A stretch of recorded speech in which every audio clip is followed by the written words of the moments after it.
Telangana ఉద్యమకాల forum ఉన్నదంటే మీ అందరి సహాయ సహకారాల వల్ల. ఈరోజు ఉద్యమకాల ఫోరం ప్రొఫెసర్ కోదండం సార్ గారి సూచనలతో సలహాలతో ఏర్పడినటువంటి ఫోరం.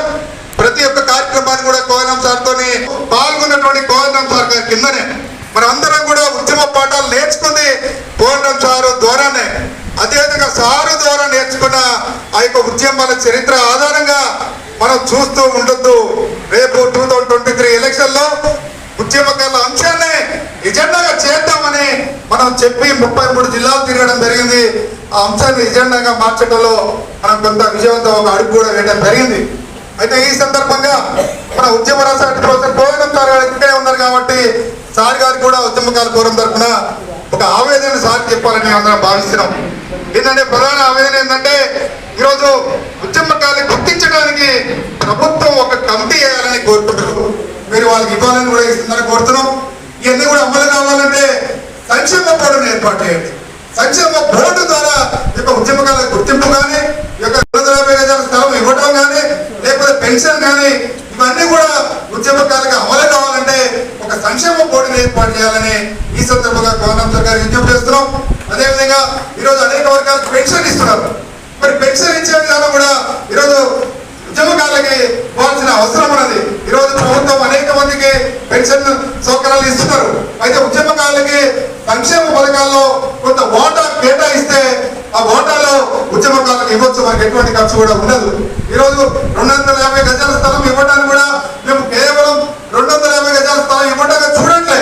ఈరోజు తెలంగాణ ఉద్యమకారుడిని నేను అని గర్వంగా ప్రతి గ్రామాన్ని కూడా ఈ ప్రజాస్వామ్య దరఖాస్తులో చెప్పుతున్నారు. అంటే మరి ఈరోజు ఉద్యమకాల ఆత్మీయ బంధువుగా మారినటువంటి రేవంత్ రెడ్డి గారి యొక్క కృషి ఫలితంగానే ఈ సందర్భంగా రేవంత్ రెడ్డి గారు వచ్చినటువంటి మాజీ ముఖ్యమంత్రి కేసీఆర్ గారు ఉద్యమకారులుగా ఉద్యమం లాంటిది రెండవ ప్రపంచ యుద్ధం తర్వాత చాలా తక్కువ జరిగింది. చాలా విస్తృతమైన ఉద్యమం 5 సంవత్సరాల పాటు నిరంతరాయంగా సాగింది. ఈ నిరంతరాయంగా సాగినటువంటి ఈ ఉద్యమంలో విస్తృతంగా ప్రజలు పాల్గొన్నారు. అనేక రూపాల్లో మనం పోరాటం చేశాం. రైళ్ళు ఆపినాం, బస్సులు ఆపినాం, పంట వార్పు చేసినాం. అదేవిధంగా ఆఫీసులు బంద్ పెట్టినాం, గుళ్ళు బంద్ పెట్టినాం, బళ్ళు కూడా బంద్ పెట్టినాం. ఆఖరికి ముఖ్యమంత్రి గారి జీతం తీసుకోవడం కూడా కష్టమైనటువంటి సందర్భం వచ్చింది. అట్లాంటి స్థాయిలో మంత్రులు మాత్రమే ఒంటరిగా కూర్చోవలసిన పరిస్థితి ఏర్పడ్డాయి. మొత్తం ఎక్కడికక్కడ ప్రభుత్వం పాలన స్తంభించిపోయి, రవాణా కూడా స్తంభించిపోయి, మొత్తం మీద తెలంగాణ ఇవ్వక తప్పని పరిస్థితి. ఒక్క విషయం గుర్తుపెట్టుకోండి, ఒక్క మిలియన్ మార్చి సందర్భంగానే 50,000 మందిని అరెస్ట్ చేశారు. మరి కేసులు లేవు అందరి మీద అంటే ఏదో ఒక సంఘంలో ఉండి క్రియాశీలకంగా పనిచేసిన వాళ్ళలో 90% మంది మీద కేసులు. ఆఖరికి 151 కింద అరెస్ట్. ఈ ప్రోగ్రాం పిలుపునిచ్చినాక పాల్గొనకుండా తీసుకోపోయి జైల్లో కూర్చోబెట్టి, పోలీస్ స్టేషన్లో కూర్చోబెట్టి, ఈ రకమైన కేసులు ఉన్నాయి. ఒకవేళ వాళ్ళ పోలీస్ స్టేషన్ లో పేరు రాకపోయినా రిపోర్టర్లు ఫోటో తీసి పేపర్లో వేసిన దానిపైన మన ఫోటో. కాబట్టి ఇవన్నీ జరిగినాయి.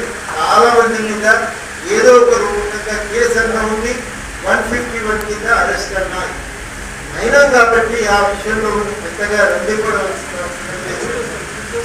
అది కూడా లేకుండా ఉన్నటువంటి వాళ్ళు కొందరు ఉంటారు, అక్కడ కొందరు ఉంటారు, లేరని మనం అనుకోవద్దు.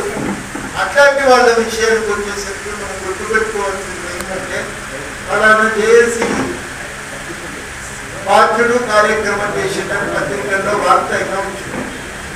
సుబోధకు సమస్య కాదు, సాక్ష్యం ఉందని కావాల్సిందంట.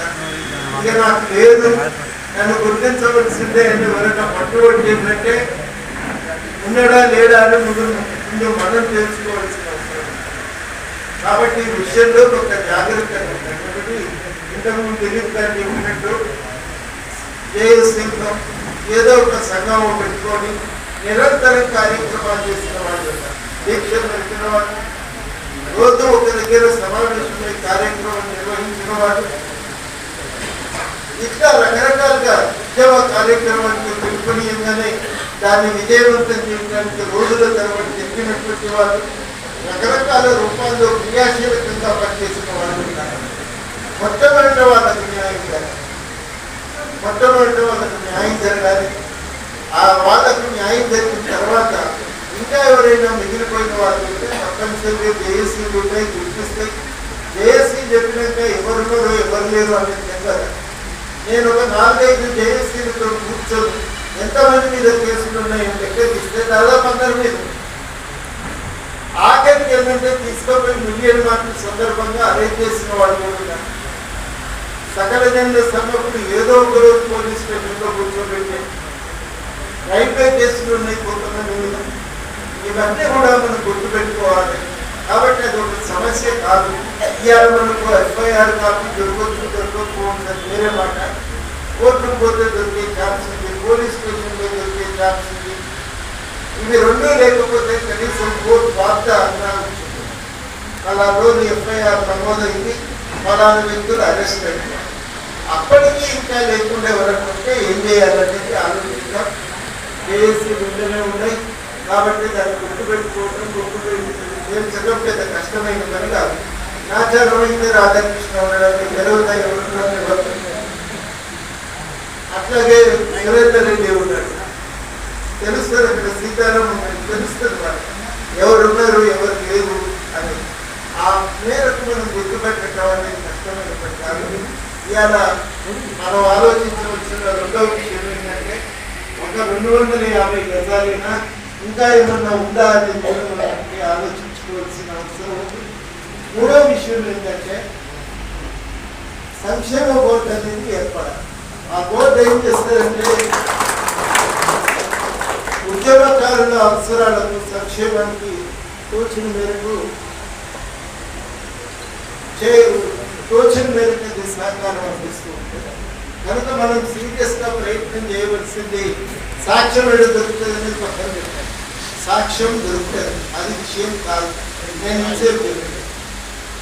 విషయం ఏంటంటే మనం ఈ సంక్షేమ బోర్డును సాధించాలి.